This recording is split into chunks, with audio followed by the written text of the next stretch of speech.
7 பேருமே எவ்வளோ இது வரைக்கும் வாங்கியிருக்கேன். ஏஜென்சி இது சொல்லுங்க, அடுத்தது நான் கேட்குறேன். ஏஜென்சி எடுத்து முதல் பிரீமியம் வாங்கினது 1118 ரூபா.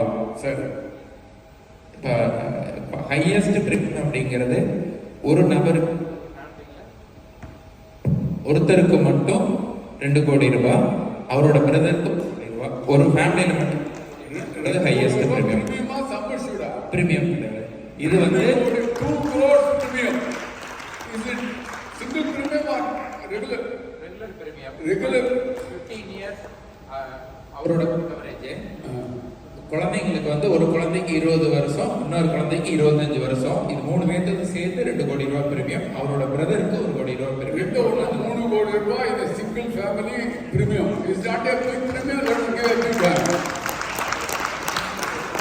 சொல்லணும் தலைவரே, என்னன்னு கேட்டீங்கன்னா, நான் இந்த லுகிக்கு வர்றதுக்கு முன்னாடி 1000 ரூபாய் பிரீமியம் அல்லது ₹1,00,000 சம்மர்சூட் இதை பத்தி தான் பேசிட்டு இருந்தேன்.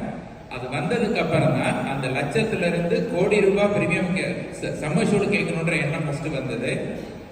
அடுத்தடுத்த கன்வென்ஷன் அட்டன் பண்ணிட்டே இருக்கும் பொழுது நிறைய சென்னை பீப்புள் வந்துட்டு அவங்க வந்து 100 கோடி பண்றோம், 200 கோடி பண்றோம் சம்மர்சூட்னு சொல்றப்ப ஏன் நம்ம கேட்கக்கூடாது அப்படிங்கிற எண்ணத்துல தான் கேட்டதுங்க தலைவர். 25 கோடி சம்மர்சூட் கேட்டேன். அந்த கஸ்டமர் 25 கோடியே அக்செப்ட் பண்ணிட்டேன்.